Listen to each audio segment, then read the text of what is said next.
Nous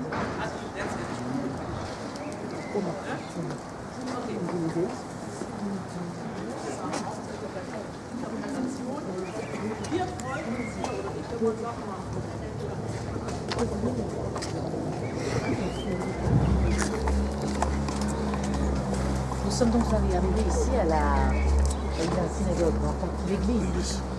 L'église de l'Annonciation qui est la plus grande église du Moyen-Orient. L'église de l'Annonciation. C'est une église massive qui a été, ce que vous voyez là, c'est une construction de l'année 60 par un monsieur qui s'appelle Muzio, Giovanni Muzio, c'est un Italien. C'est bien faire cette église, on le sait déjà, on a vu les symboles qui sont devant nous. Vous avez le symbole des franciscains, encore une fois je le répète, c'est deux bras croisés l'un contre l'autre, le bras de Saint Francis et le bras de Jésus-Christ, car il s'identifie à lui, vu qu'il a eu des saignements dans son bras, Saint Francis. Et donc les franciscains prennent ce symbole, le symbole des franciscains dans cette église. On sait qu'on est chez les franciscains. Et Giovanni Muzio va faire ce travail dans les années 60 pour les franciscains, église massive qui est fait avec un style tout particulier, on appelle le style brutalisme, qu'on peut voir beaucoup à Milan. C'est un style qui a été renforcé par Mussolini, mais ça c'est une autre histoire.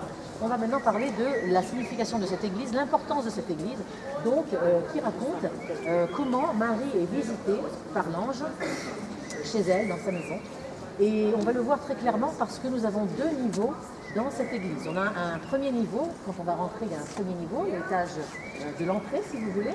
Et dans cette entrée, on y parle calmement, donc on va voir la différence entre cette entrée qui est là et le niveau supérieur qui est beaucoup plus haut. Sur l'entrée, on a la crypte de Marie, là où elle habitait, parce qu'il faut savoir que tout en dessous, dans les sous-sols de cette église, on va voir une partie des fouilles archéologiques qui ont été faites.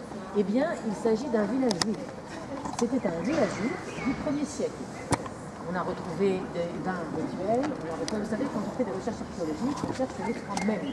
La lettre même, M en français, même en hébreu, la lettre même c'est Mikvé, Mezouza, Menorah. Soit on a trouvé un Mikvé, un bar rituel, soit on a trouvé une Mezouza, soit on a trouvé une Menorah, le bandera c'est laquelle va faire le candélabre. Et quand on a trouvé un de ces trois signes, ou alors les trois ensemble, on sait qu'on est où dans un village.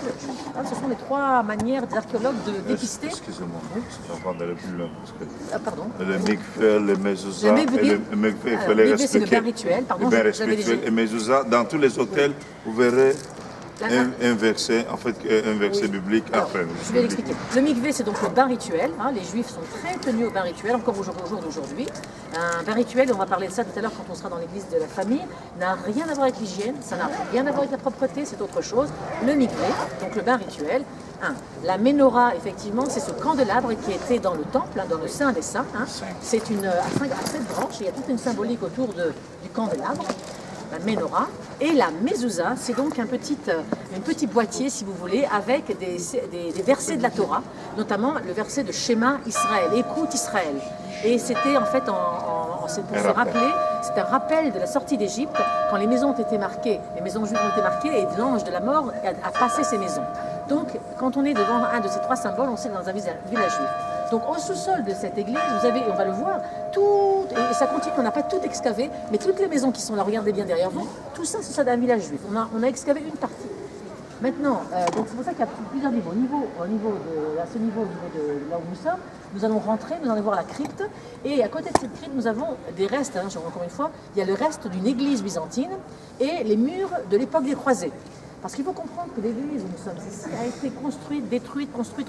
Déjà au IVe siècle, les Byzantins sont là et construisent une église. Ça a été reconnu comme le lieu, la maison de Marie, où, parce qu'on a découvert ce village juif, donc on a arrêté de depuis le IVe siècle, c'est reconnu comme étant l'endroit où il va venir visiter Marie. Donc 300 de notre ère, donc on reconnaissait que c'est l'endroit où Marie avait habité avec Joseph. Mais vous comprenez après, il y a plusieurs périodes, on a compris, ça a été construit, détruit, construit, et après les croisés, quand les croisés viennent ici, on se rappelle que les Mamelouks vont évincer les croisés, et les Mamelouks vont arriver ici, vont détruire complètement l'église. Ensuite, au XVIIIe siècle, un petit peu plus avant, au XIVe siècle, les franciscains vont venir ici, vont avoir la permission de reconstruire l'église, qui va être ensuite redétruite. Bref, construite, reconstruite, détruite, reconstruite. Celle-ci, celle que vous voyez, elle date de 1960. En 1960.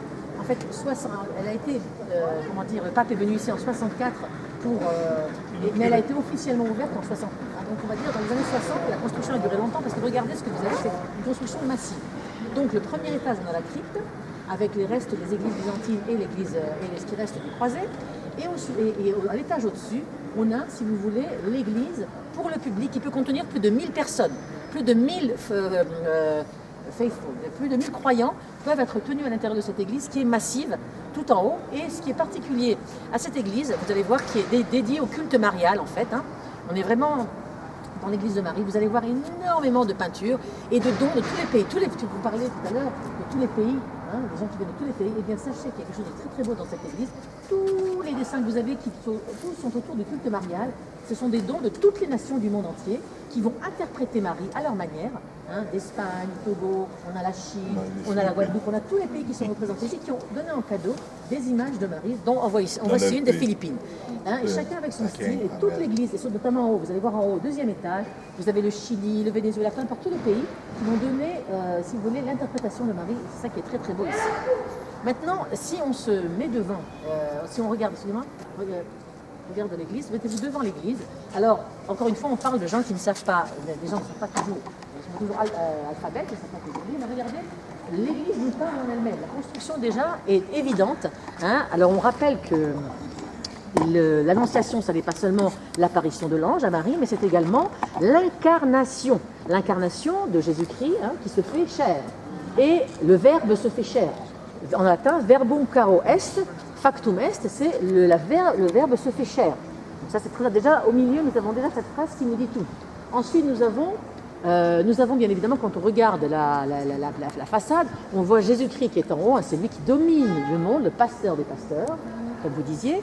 Et bien sûr, on a tout de suite en dessous, un niveau en dessous, on a l'ange d'un côté, vous voyez, à gauche nous avons l'ange qui va rendre visite à Marie. Donc très clairement, on voit déjà de quoi il s'agit, de quelle histoire il s'agit. Maintenant, ce qui est intéressant ici, pour montrer, si vous voulez, la puissance du règne du Seigneur sur le monde, sur la terre, nous avons 4 niveaux. Je ne sais pas si vous les voyez. Nous avons la terre avec le blé qui pousse, l'eau, dans les 4 éléments, l'eau, la terre, l'eau, le ciel avec les étoiles, je ne sais pas si vous voyez, là, en haut, les étoiles, la terre, l'eau, le ciel, donc on a les 4 éléments qui sont là, et la terre qui est là, bien évidemment, et qui donc sont ici bien représentés sur le fronton de cette église. Ensuite, à un niveau un peu inférieur, on a les 4 évangiles, chacun avec ses attributs. Vous voyez bien, vous voyez par exemple Saint Marc avec le lion, vous voyez bien, vous voyez par exemple Lucas avec le taureau, Saint Jean avec l'oiseau. Donc on voit bien les attributs de chacun des évangiles qui sont là. Et Matthieu, c'est avec quoi? Pardon? Matthieu avec le petit. Matthieu, c'est l'ange. Matthieu, c'est toujours l'ange. Okay. L'apparition, il est avec l'ange. Et donc, ensuite, vous avez cette phrase qui est très importante, la phrase d'Isaïe, et tu auras un fils et tu l'appelleras Emmanuel. Vous voyez, c'est marqué en latin. La Vierge concevra un fils et il s'appellera Emmanuel. Emmanuel, en hébreu, Immanuel, Dieu est avec nous. Emmanuel. Donc, la phrase est là, bien claire, verbum caro esto, et c'est ça très important, parce que quand on va aller dans la crypte, là où elle habitait, c'est ça. Le Seigneur s'est fait chair, il est venu, il est de l'incarnation, c'est ça qui est important, et c'est la raison pour laquelle nous avons sur notre gauche également une statue de Marie. Alors je sais que chez les protestants on n'appelle pas tellement les statues, mais important de parler de l'histoire qui nous est racontée, parce que regardez bien, chose intéressante que on voit la statue de Marie qui écrase le serpent. Et ça, symboliquement, c'est très très important, le serpent, parce que vous savez que c'est le péché originel. Marie, par sa grâce, et Jésus, bien évidemment, va ligol, en hébreu ligol, Géoula, c'est écraser la tête. Et va écraser la tête du serpent, qui est le symbole du péché originel. Ouais. Il va, j'ai oublié le nom en français, il va ligol, c'est-à-dire nettoyer l'humanité, si vous voulez, en quelque sorte, nettoyer l'humanité, purifier du péché originel.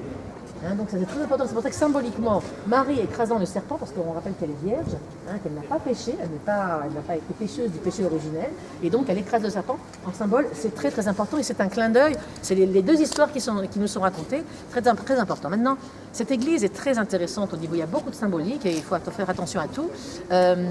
D'abord, on a du granit. On voit que les portes principales sont en granit, le rouge.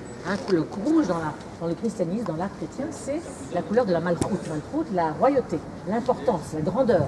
Donc on a l'entrée principale qui est en rouge et on voit bien évidemment le symbole Chiro en grec. Ce sont les acronymes de Jésus-Christ. Le symbole de Jésus-Christ qui est là, donc on sait où est-ce qu'on est rentré. Et devant, nous avons des portes en bronze de chaque côté, sur les côtés latéraux et en face, on a une porte en bronze, des portes en bronze très très belles, très impressionnantes, qui racontent l'histoire de Jésus-Christ. Alors, les plus grands épisodes de la vie, on va s'approcher, sont racontés sur cette porte en bronze. Encore une fois, assez physique, ça peut paraître un peu gênant parfois quand on veut encore de l'abstrait, mais ça aide aux croyants à se méditer, à renforcer leur croyance quand ils voient l'histoire de Jésus-Christ dans ces très beaux dessins. On va s'approcher, on va voir de quoi il s'agit. Ça, il est le fils du serpent qui travaille Voilà. avec le père, le baptême. Là, voilà. Là, c'est la sortie déjà, il tape en Égypte. Ça va comme ça va de haut en bas. De haut en bas, et ça part. Alors là, on a effectivement la naissance, ensuite le départ en Égypte. Là, en bas, il travaille avec son père dans la charpentier, il aide son papa à travailler. Ensuite, on prend sur la gauche. Sur la gauche, il est baptisé de baptême, le baptême. Ensuite, on remonte un peu sur la droite, et c'est le serment sur la montagne. Et ensuite, il est mis sur la croix. Et en haut, on voit un ange, il est pris l'ascension vers le ciel, bien évidemment. C'est ceci. Donc ça, ce sont les différents épisodes de la vie de Jésus-Christ. Et si on regarde sur les côtés latéraux, notamment celle-ci, on verra des histoires de la Bible. La Bible, les Saintes Écritures, l'Ancien Testament, comme on dit, avec évidemment l'histoire de Jonas, le roi David, etc. Si vous voulez, on s'approche, on va essayer de deviner les différentes histoires bibliques qu'on a devant nous.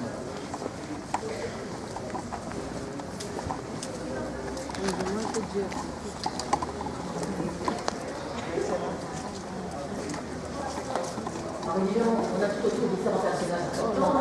Le roi David, Moïse, les personnages, Eliyahu, les prophètes, Abraham, les différents personnages très très importants dans la Bible.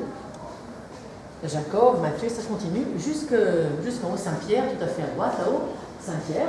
Et puis ici, on a différents